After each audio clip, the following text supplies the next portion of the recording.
परभणी जिल्ह्यामधल्या दुधगावमध्ये जलयुक्त शिवार योजना राबवल्यानं पावसाळा सुरू होण्यापूर्वीच गावचा चेहरा मोहरा बदलून गेलाय। गेल्या 4 वर्षांच्या दुष्काळावर मात करण्याकरता कृषी विभागानं जलयुक्त शिवार मोहिमेअंतर्गत जुन्या बंधाऱ्याचं खोलीकरण आणि रुंदीकरणासह सरळीकरणाचं काम हाती घेतलं। मात्र हे काम सुरू असताना जोरदार मान्सूनपूर्व पाऊस बरसल्यानं बंधारा तुडुंब भरलाय। विशेष म्हणजे भरलेल्या बंधाऱ्याचे फोटो खुद्द मुख्यमंत्री देवेंद्र फडणवीस यांनी ट्विट करून कौतुक केलंय।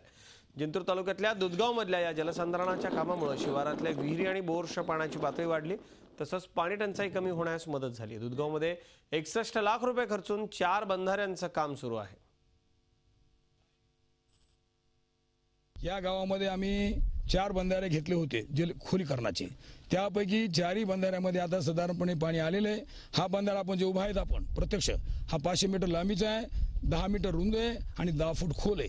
हा पूर्ण बंधारा भरलेला आहे। वॉटर सप्लाय करणारे विहीर असेल, गावातील जवळपास 400-500 बोर असतील, त्याची पाणीपातळी या ठिकाणी निश्चित वाढलेली आहे आणि या बंधाऱ्यामुळे आमच्या गावातील शेकडो हेक्टर जमीन ओलिताखाली येऊन आमच्या गावातील शेतकऱ्यांच्या जीवनात एक प्रकारचा आर्थिक स्थैर्य येण्यास या जलयुक्त शिवार योजनेमुळे अतिशय फायदा झाला आहे। या बंधाऱ्याचा असा फायदा झाला की आता आमच्या विहिरीला आणि बोरला की पाणी खूप वाढलेलं आहे। पाण्याची पातळी पहिल्या पावसातच मान्सून पूर्व पावसातच पाण्याची पातळी वाढलेली आहे। त्यामुळे खरंच या बंधाऱ्याचा फायदा हा सर्व शेतकऱ्यांना होईल। म्हणून महाराष्ट्राच्या वेगवेगळ्या भागामध्ये जलयुक्त शिवारच्या माध्यमातून प्रचंड प्रमाणात कामं झालेली आपल्याला बघायला मिळतात। आता महाराष्ट्रामध्ये काही ठिकाणी वळवाचा पाऊस पडला, तो सुद्धा उद्धव ठाकरे आणि त्यांची शिवसेना यांच्यामुळे पडला। अशा तऱ्हेचे फोन त्यांना कधी आले होते हे मला समजलं नाही, पण तसेही फोन त्यांना येऊ शकतील, कारण महाराष्ट्रामध्ये जे काही घडेल ते फक्त उद्धव ठाकरे आणि त्यांची शिवसेना यांच्यामुळे घडतं।